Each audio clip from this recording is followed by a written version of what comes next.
Hi, welcome to Pre-Healthcare Advising at Western Washington University. My name is Anna Tognazzinni. I'm a graduate and pre-healthcare advisor here at Western. I work with students who are interested in pursuing healthcare careers. I also work with students who want to attend graduate school after their time at Western as well. I work alongside our faculty advisor, Dr. Clint Spiegel, who's a biochemistry professor and a pre-healthcare advisor. Dr. Spiegel and I offer lots of different kinds of support to our pre-healthcare students. We're both members of the National Association of Advisors for the Health Professions, which means that we have a network of advisors across the whole country that we can confer with to get resources and support for our students. And these are the areas that we oversee for healthcare advising. So some of the more standard ones you've probably thought about: med school, dental school, veterinary, but then we also work with pharmacy, optometry, PA, nursing, chiropractic.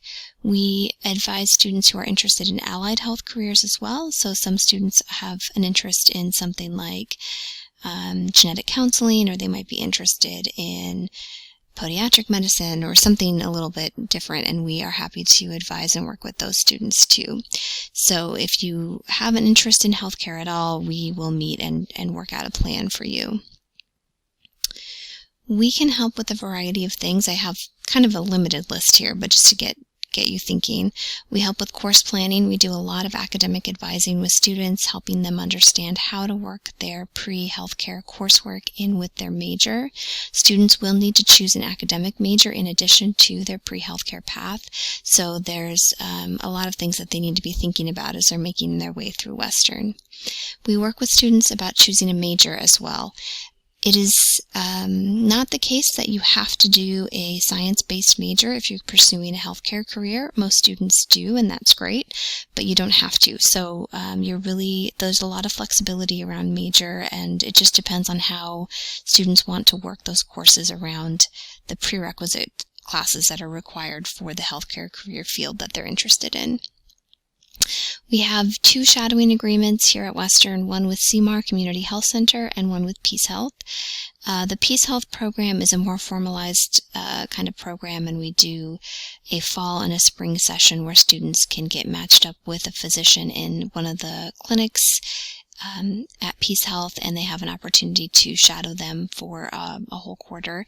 And that's a program that we run twice a year. And I also have other resources to help students find opportunities locally, and then we talk about ways to find shadowing back home during breaks and things like that too.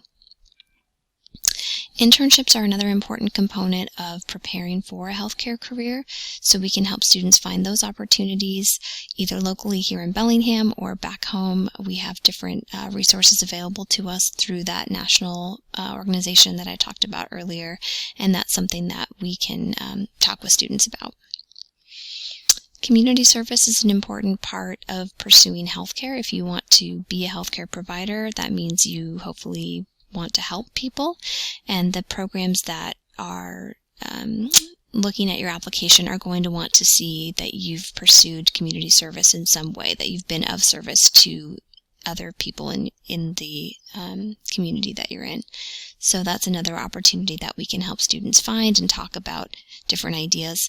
It's not the case that all of your community service or volunteer or work needs to be healthcare related, but you do need to have something on your application to kind of show an interest in others, expanding your knowledge and expanding your interest in the world around you and understanding people, because people are really the central component for healthcare, and that's an important for any applicant to be able to show.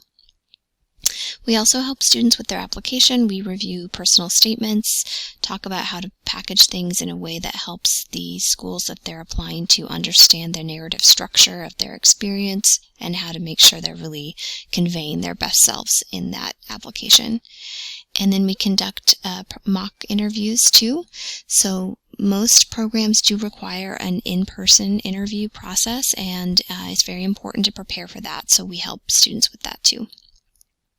Again, this is just kind of an overview. There are lots of different ways that we work with students. We will answer questions about whatever they come in to chat with us about, and we have other resources for them too. This is just kind of to get get you thinking about all the different ways that we can support students through their time at Western. Here at Western, we have a pretty unique advising philosophy, I guess I would say. We have what we call open door advising.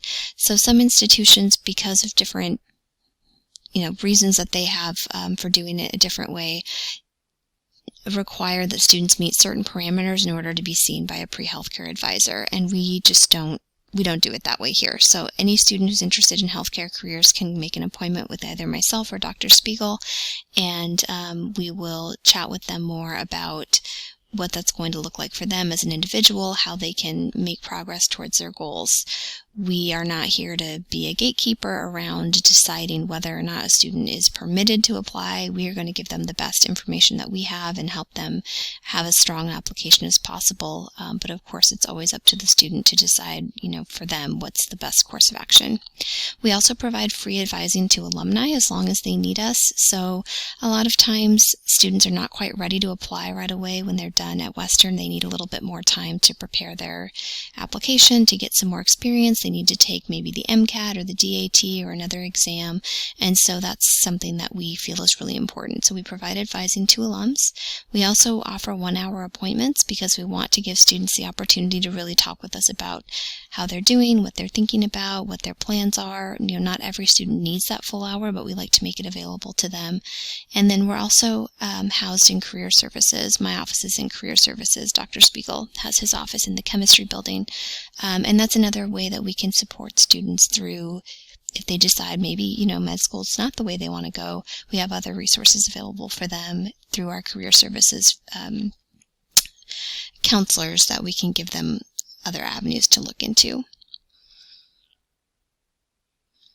If you're thinking about how to get started at Western, or you're curious about what first-year coursework looks like, I've put some good foundational courses. These are really great for anyone pursuing healthcare careers. If maybe a student's not quite sure if they want to do veterinary school or they want to do something else, that's fine. You can just get started with some general pre-calc. The general chemistry series and the general biology series are really going to be required for almost everyone who's pursuing healthcare.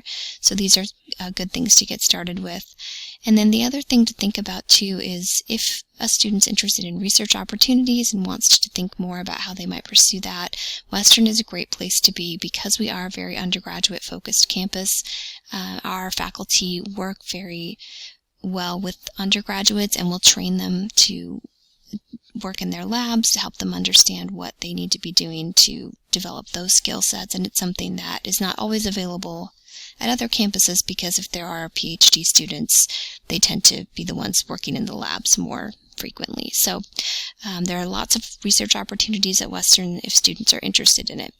If a student does not have that interest at all, that's totally fine. You can still apply into medical school without it. It's just something that we encourage students to explore as a good thing to get experience in.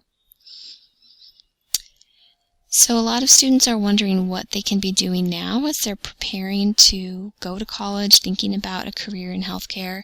So one of the biggest things that I would say is make sure that you sign up for the fall advising and orientation. That will happen in August, and then we have some in September as well. And that's an opportunity to come to campus, work with myself and my colleagues. Will have a special pre-healthcare advising lab. We'll talk about coursework. We'll meet with you individually. You'll have lots of chance to get your questions answered.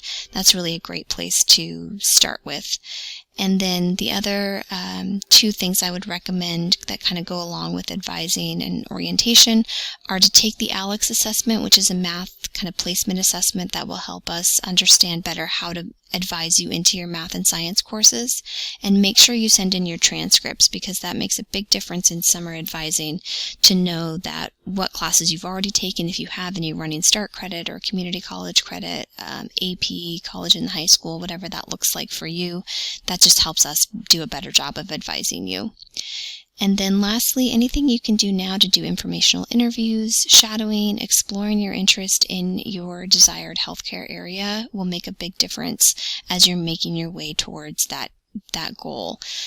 Sometimes a job that you think sounds great, when you actually talk to somebody who does that work all day, every day, is not quite what you would have thought. So it's just a really great thing to do, is to start talking to people and learning all you can about it. And then the other thing that we really want to encourage students to do is get involved. There are lots of different ways to do that here at Western, and I've listed some of them here. The Nerds Club is our behavioral neuroscience club. We've got the Pre-Med Club. The Tutoring Center is a great thing for a lot of students to work at as they make their way through their science classes. They can start working as a tutor. It helps kind of reinforce the foundational science concepts that they've learned back in Chem 161, and those are going to be helpful for them as they're making their way to their exams, to preparing for application. And Volunteer Center of Whatcom County, we have a annual volunteer and internship fair. There are lots of ways to get involved, and it's so important that you don't just go to class, do well in your classes. You have to be involved in your community and doing other things so that your application can be really broad-based and really rich and full of experiences to talk about in the interview. Because if you just have the classes, it's just not going to be enough to make yourself a strong candidate. If you have any questions for myself or Dr. Spiegel, our email is prehealth@ww.edu. I put the phone number here as well, and we are offering video and phone appointments right now. If that's something you'd like to take part in, I'm happy to chat with parents or potential students about pre-healthcare advising or any other questions that you may have. So thanks so much, and I hope you have a great day.